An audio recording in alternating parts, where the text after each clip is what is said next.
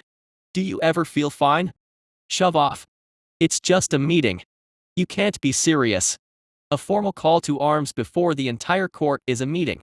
Titus shrugged. This is the way your dearest aunt wanted it done. Alberton grimaced and tugged at his lace collar once again. You know I don't like having to face my aunt. We really made a brave legionary out of you, didn't we, Alberton? Shove off. That's shove off, Commander. The two men stared at each other for a moment before chuckling awkwardly. Neither of them enjoyed this kind of formal appearance. Titus felt compressed in his court garb, the lace, the buttons, all of it stretched and pinched at his massive shoulders. A large insignia was sewn into his coat above his heart, the symbol of the Legion stitched in blue thread on a deep, black background. Under one thick arm he carried his dress helm, polished to a mirror shine until the metal sparkled in the light. For his part, Alberton was draped in his most elegant robes, his beard had been washed again and then combed before being oiled.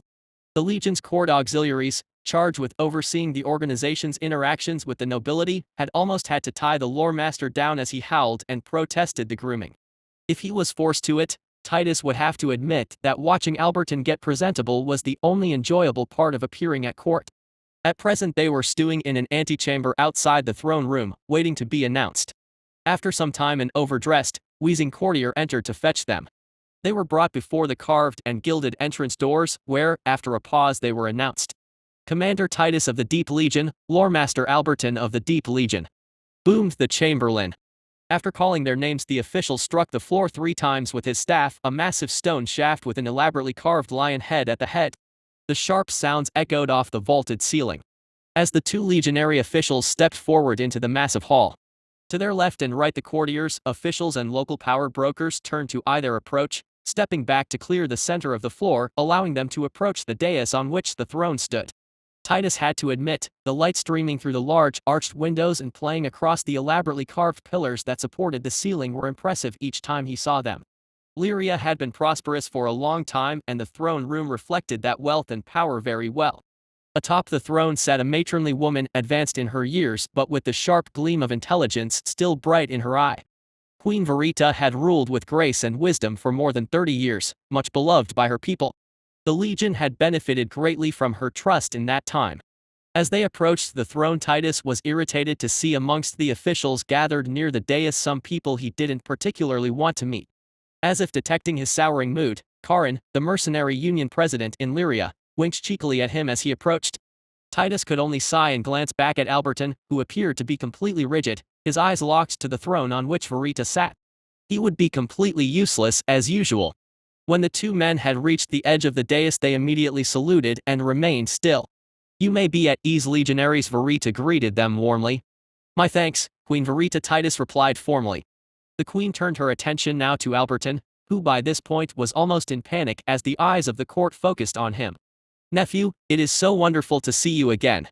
For too long you have avoided our presence, burying yourself in study.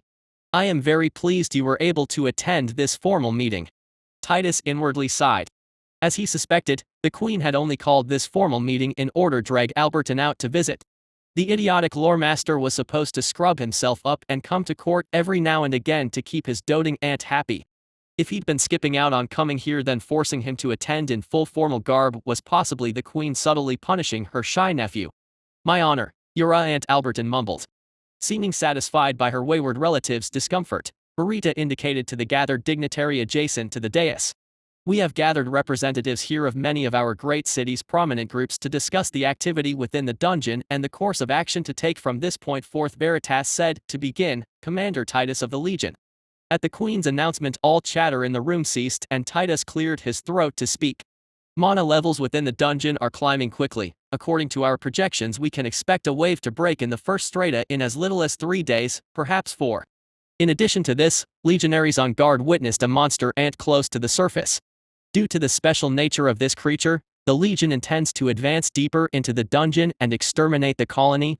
In order to facilitate this level of activity, the Legion is formally requesting military aid from the throne to assist in securing the city from the wave, freeing Legion resources to delve for the creature's nest. At the conclusion of his speech, spoken rapidly with military precision, there was a slight pause before several officials began chuckling openly whilst others frowned in disapproval. Karin, dressed in her official Union leather armor, blue cape expensively cut to flow from her shoulders, stepped forward. Your Majesty, if I may.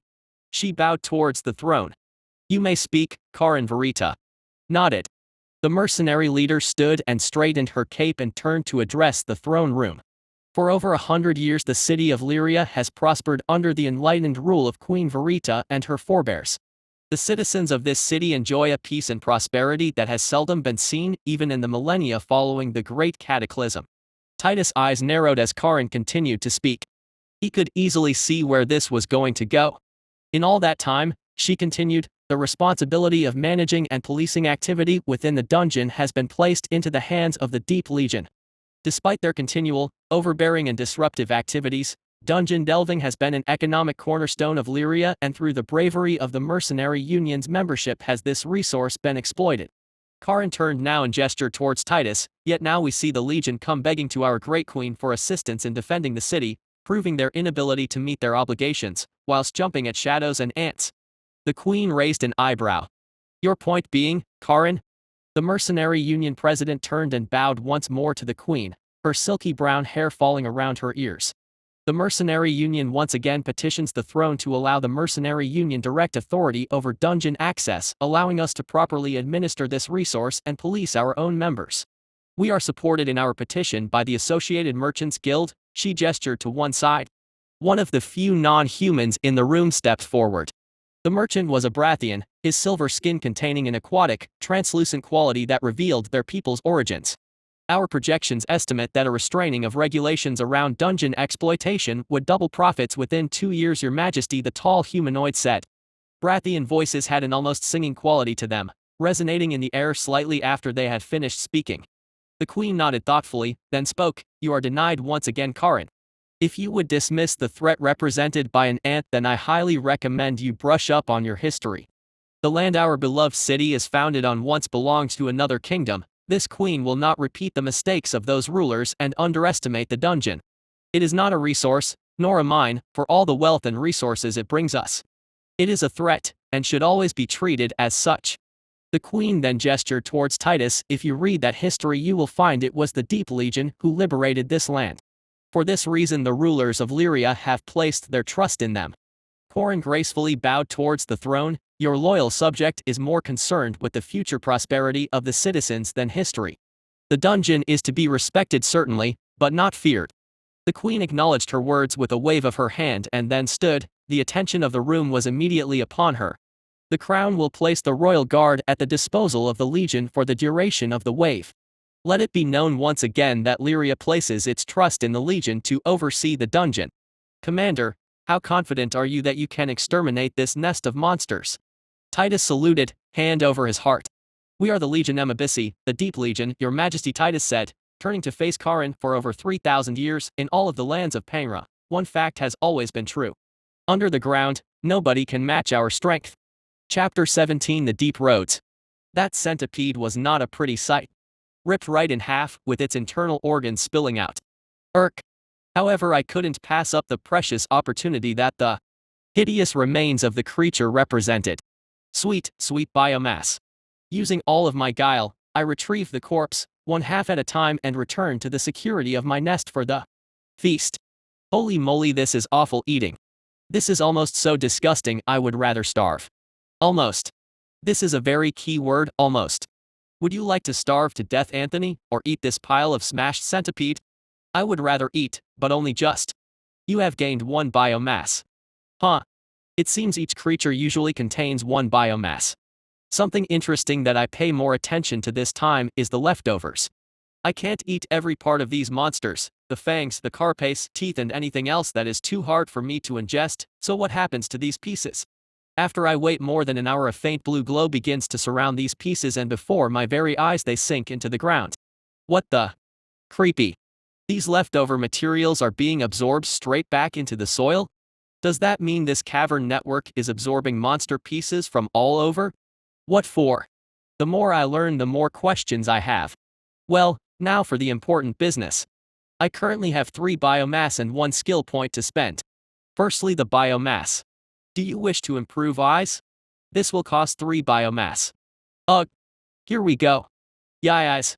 GGGGGGGGGGUIU. The itch. It's worse that before. How? How can it worse? As if an entire swarm of bees has decided my eyeballs were the greatest offense to their species, my eyes light up with spectacularly intense itching. After much scrabbling, rolling, and beating my head against the wall, the feeling finally fades away. Phew.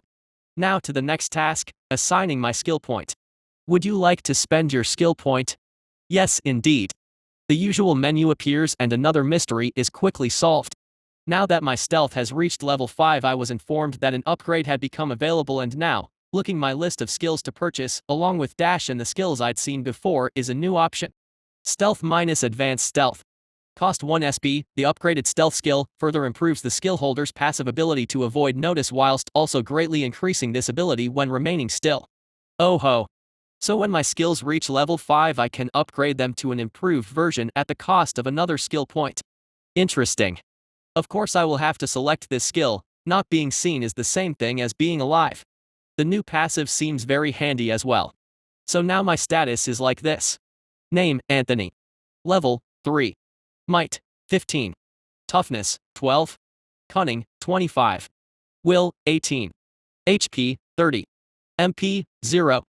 Skills, Digging level 4, Acid Shot level 3, Grip level 3, Bite level 3, Advanced Stealth level 1, Tunnel Sense level 3. Mutations, Eyes +3, Antennae +2, Acid +1. Species, Hatchling Ant Worker, Formica. Skill points, 0. Biomass, 0.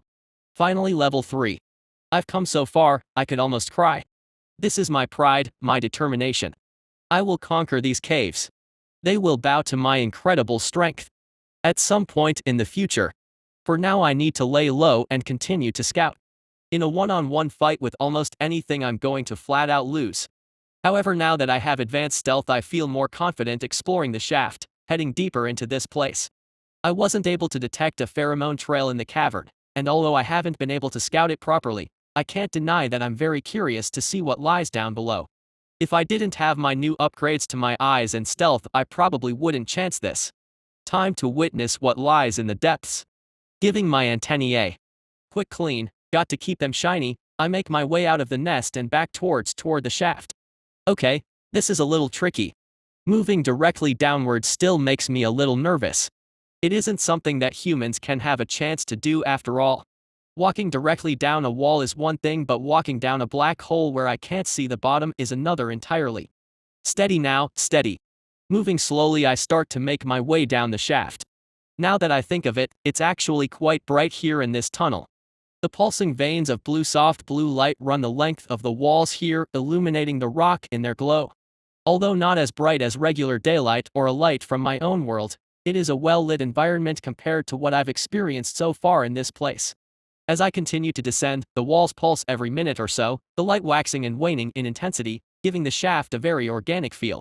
Also, it's hard to detect, but, very slightly, I think the light is becoming brighter the further down I go. After cautiously climbing down 50 meters, I see something that surprises me greatly. What the heck is this? Growing out of the wall, directly atop a light vein, is a small tuft of something similar to blue grass, except in the center of the small mound of plant matter is a stalk atop which is a tiny blue crystal flower. There is plant life here in these caves. How? There isn't any sunlight at all. Perhaps these veins in the walls are able to provide some kind of sustenance. The blue flower is extremely small, but by shoving my ant face right up to it I can see it is exquisite in its detail. Just beautiful. Leaving my discovery behind, I continue to move down the tunnel only to discover the small patches of grass with their accompanying flower are appearing more and more often. I also manage to detect another welcome surprise. Pheromones. My antennae start waggling like crazy as I detect the scent of the chemical trail left by my colony. My clan, my tribe, my people/insects. I have chosen the correct path. Clearly the scout from my colony originated down here somewhere and pursued the thieves who raided our nest higher into the caves. What a brave scout. How diligent, how bold. Giving his all for the colony, just as I shall when I get home. Excited by my find, I continue on my way downwards. Another 40 meters down and the shaft comes to an abrupt end. Instead, a narrow tunnel branches to the left. This tunnel is not at all straight, jagged corners and bends come one after the other, slowing my progress to a crawl. I refuse to barrel blindly around corners in this place. There could be more spiders of all sorts of horrible things hiding. Especially since I'm worried that the monsters about the place will be stronger down here. I crawl around another corner and the tunnel abruptly opens wide in front of me. What the hell is this? Chapter 18: The World Below. Spreading out before my very small eyes is an impossible vista. A huge underground world of incredible size, the entire floor covered in strange, magical plant life. Bizarre-looking trees and giant mushrooms loom below me, casting deep shadows over a forest floor covered in grasses and plants similar to the strange crystal flower I saw in the shaft. The entire scene is suffused with the blue light I've seen in the tunnels before. The plants themselves have the creeping veins of light twisting through their forms. As I watch, the entire scene pulses, just like I'd seen in the tunnel walls. This is insane. Gandalf. What is going here? How can an underground space of this scale exist? I can't even see the other side. The roof looks like it's 60 meters high. I didn't expect to see this flourishing ecosystem.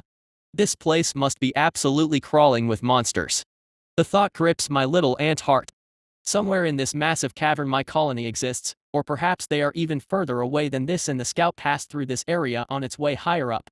At any rate, I somehow have to explore this space. I can't help but feel depressed. The vista in front of me is exotic and exciting, but I can't appreciate it whilst I'm in a position of not knowing the first thing about it. In such a massive open space, what size could the monsters have grown to? How much biomass could they pile up in a flourishing area like this? I have no idea. Gah. Firm your resolve, Anthony. You are going to make it. You will conquer this space and reunite with your colony. However, first I will retreat to higher up and get some levels. Don't look at me like that. This is clearly the sensible choice. I need to raise my level and gain more mutations before I'm prepared to explore this space. I will conquer the known before I attack the unknown. Back up we go. I retreat up the shaft and regroup back in my nest. I'm feeling pressured by time now. If my suspicions are correct, then the main tunnel up here is connected to the cavern I was in earlier, which is now fully occupied by soldiers. They could come down in this direction at any time, so I have to stay safe, assuming that they will. Once they do come down, I won't have access to the easier XP and biomass I can gather from there and will be forced into the open space below without any further preparation. Taking all this into consideration, I have to move fast. It has become necessary to throw some of my earlier caution to the wind and make bold moves. Without XP and biomass I won't survive if I push deeper into this place, and I can't take my time acquiring said XP and biomass as I'd like to. Time for this ant to go into battle. My mind made up, I zip back out to the main tunnel and immediately stealth up to the ceiling, antennae waving in the air as I cast my eyes about to spot prey. If I want to maximize my biomass gains, then I should be sure to target the creatures I haven't been able to consume yet, ensuring I get the bonus point from Gandalf, which means I would need to try and hunt one of the mollusk creatures, ugh, the tail rat, and if possible one of the croca beasts. I have no idea how the hell I would hunt one of those giant crocodiles. They are so much more frightening than everything else around here. Looking about, I notice one of the slug creatures is sliding along on the wall to my left.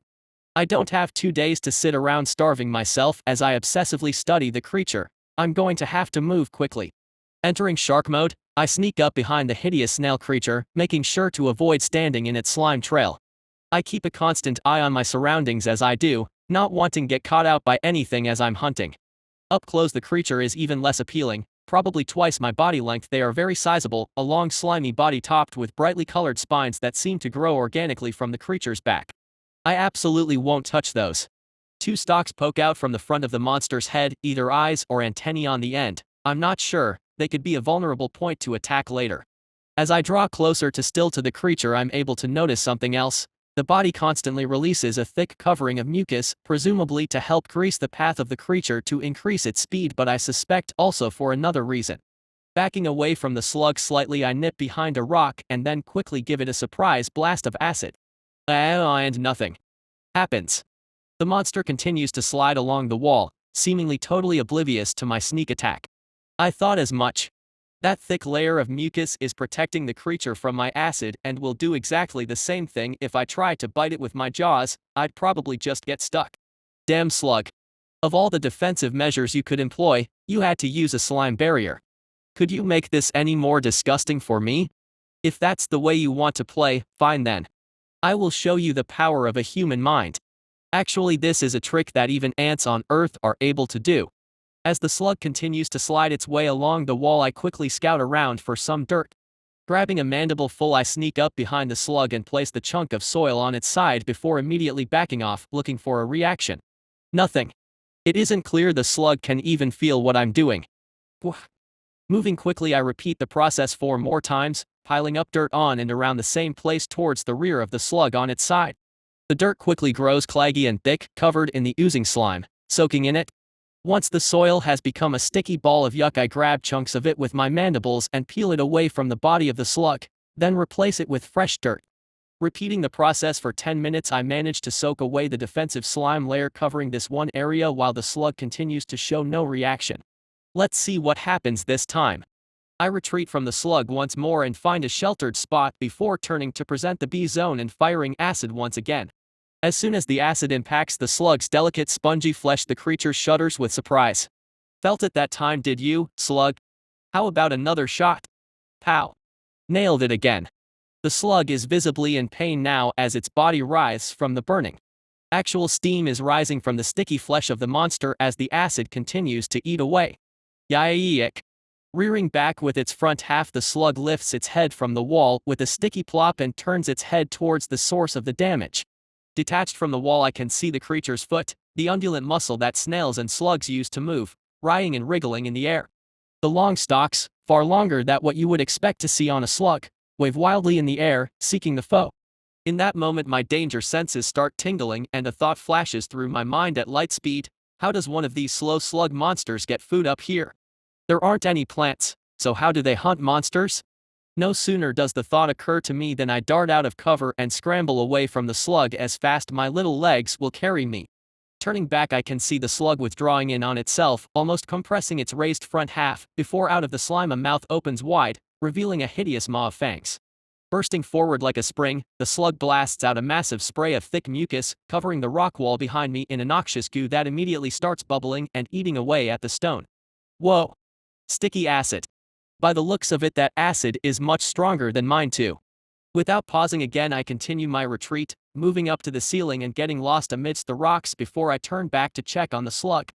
The monster is clearly enraged now, its eyes sweeping the rocks as it reorients itself and moves in my direction, its surprisingly vicious-looking maw gnawing at the air. Chapter 19: The Harves. This is clearly one ticked-off slug. I really wish I had considered what I would do if the monster turned out to be an acid-spitting nightmare of death. Too late to weep ant tears, since ants can't cry anyway. Only thing to do is finish off this slug. The problem is that I have a limited supply of acid within me, usually only 3 or 4 shots worth at a time. I haven't managed to time exactly how long it takes to regenerate each blast yet, so after firing one more round I won't know how long it will take until another becomes available. Since I can't really attack the slug with my mandibles, the acid is my only option. Somehow I have to land a decisive blow with my final acid attack. I can think of one strategy, but I really don't want to have to take such a risk. Why have you forced me into this situation, Gandalf? If I wasn't in such a hurry, I'd never even consider this. Gritting my mandibles, I begin to move towards the slug, trying to keep my profile low by moving between uneven folds in the rock wall. Grip has reached level 4. Finally. How long do I have to scramble about on walls and ceilings before this skill will level up? Perhaps it only really considers time I spend fighting whilst on walls? No time to worry about it now, battle is at hand.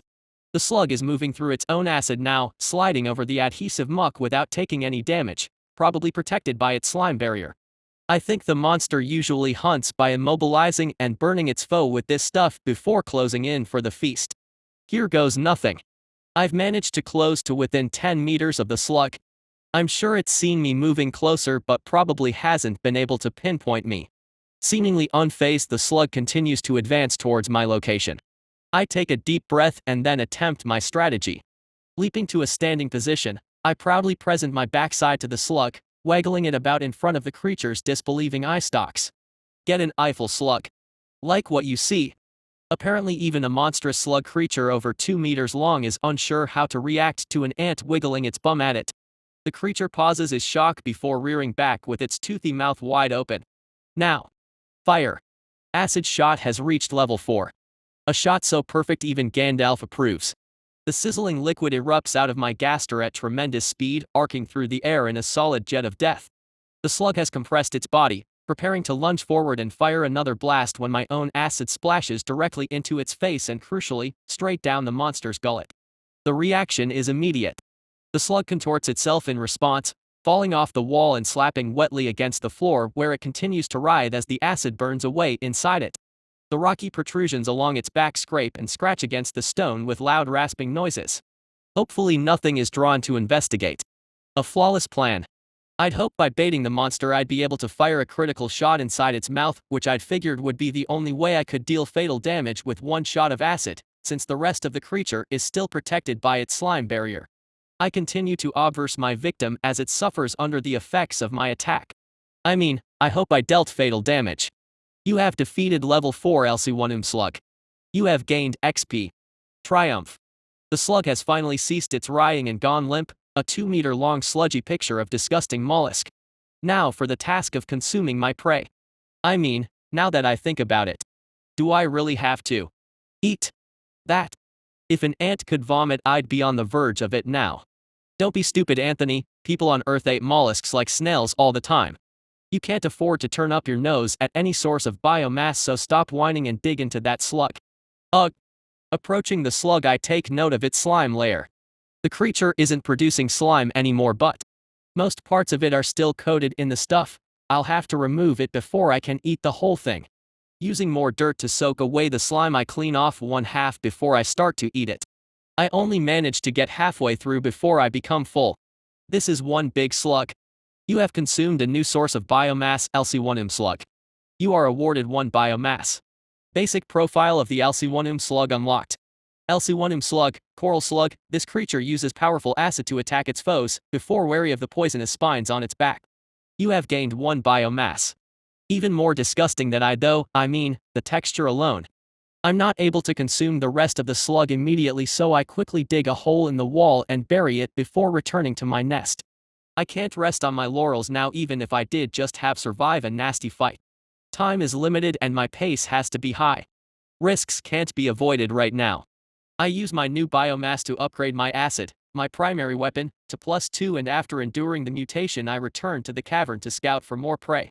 I can vaguely feel the acid inside my acid gland building up again slowly. I think at the moment I only have 1 shot, not enough to take on a creature, so I'll have to continue scouting for now. The improvement to my grip skill is scarcely noticeable. I can tell that it's slightly easier to carry my weight as I crawl about on the ceiling, but that seems to be it. Any advantage at all is well worth it, I suppose. I wonder what grip will advance into once it reaches level 5. You won't cop out and just call it advanced grip, will you, Gandalf? Once more moving quietly, I begin to scout up and down the tunnel, searching for opportunities. I can see monsters moving in small groups here and there. A pair of lizard hounds are sniffing about, and a group of claw centipedes similarly snooping, sliding around rocks and up onto the walls, looking for an opportunity. Out of the corner of my eye I happened to see a flicker of movement and I turned just in time to see a familiar shape ducking in between two stone outcroppings on the wall. If it isn't my old friend the thorn lizard. I'm almost feeling nostalgic for the very first hunt. I haven't seen another one of these creatures since the first one at the water pool. Well then, the next prey is decided. I can reuse some elements of my first plan for this attack. I'll use the wall terrain and my acid to battle the creature. I won't try and prepare a trap again, I'll battle it head on with acid and mandibles to see how I last. Approaching cautiously I try to position myself above where I last saw the lizard and try to track it down. Using my improved antennae and eyesight I'm eventually able to spot it tucked up against the rock, resting. My biomass investments are continuing to pay off. Having located the creature I slowly scrabble about, looking for footholds as I position myself for the shot I want to take. I only have enough juice in the tank for one shot, possibly two. If I want to succeed in this hunt then I need to make it count. I shift across the roof to the other side of the lizard, opening up the angles to its face. Next I painstakingly creep, one leg at a time, forward to try and get as close as I can. With only one shot, it needs to count.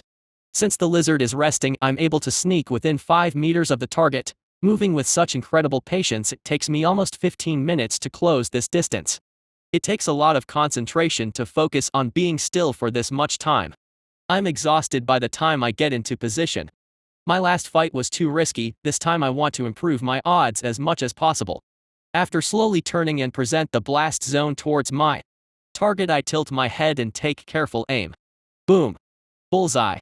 At such short range against a non-moving target I'm able to land my acid directly onto the face of the thorn lizard. The creature snarls and growls before shutting its eyes and trying to use its claws to swipe the stinging acid off its face. Taking advantage of the distracted target I close in quickly from above. The creature's long spines swing wildly through the air as it sweeps its pained head through the air tries to dislodge the acid. I approach with caution, trying to avoid getting stabbed and poisoned before I lunge forward with a vicious bite. My mandibles aren't a fantastic weapon at all, as a worker ant they are intended for digging, shifting dirt and holding onto stuff, not piercing or cutting. For that reason the teeth on the inside of each jaw are very flat, not able to rip or tear into creatures. Some ants, like bull ants, have nasty-looking mandibles, long and sharp whilst others, like the trap jaw ant, have strong locking muscles that can coil like a spring before slamming the jaws shut with tremendous force. Without any such potential, my bites are more like squeezing the poor creature repeatedly. I'm sure it's annoying but each bite isn't doing a whole lot for me. In which case I will make up for any deficiency with quantity. Take that. And that. Darting forward over and over again I crush the blinded creature's head within my mandibles over and over again. Bite has reached level 4. Another level 4 skill. Excellent. The thorn lizard tries to blindly stab forward in response to my aggression, trying to catch me with its nasty spines, but the creature is too slow and its moves too telegraphed. Without a solid idea of my position it's forced into large movements that are too easy to see coming. Eventually the lizard is defeated. You have defeated level 3 thorn lizard. You have gained XP. Chapter 20 Offense is Defense. Quiet was something Commander Titus had found very difficult to come across over the last few days. This expedition had come as surprise, well outside of the usual schedule and an endless number of things needed organizing before departure. The Queen providing her own personal guards had been unexpected but helpful. The Legion had been expecting regular frontline soldiers to plug the gaps, worthy soldiers to be sure but far from the quality and discipline of an outfit like the Guards. With their assistance, most preparations were expedited the second they showed up in their burnished, decorative armor, polished to a mirror shine and started demanding things hustle along in the name of the Queen. Titus brushed his hands along his desk, feel the smooth stone surface. Incredible stuff, stonewood, grew just like a tree, straight out of the ground deep into the dungeon, but was solid stone the whole way through. The flecked, dark texture of the stone had always pleased him to the point he'd hauled this slab back to surface on his own back in order to fashion this desk. His hands drew down to the underside of the desk, right next to the wooden drawers that had been attached beneath the surface. He pressed for a moment and waited. There was a soft click and a small rectangular section of stone began to rise on the surface of the desk. It seems invisible just a second before. Using one hand Titus lifted the section up to reveal a small fabric-lined compartment beneath. Inside were 6 small glass vials, capped with twisted silver carved with tiny but precise runes. 2 of the vials were empty but the other 4 contained a brilliantly glowing liquid,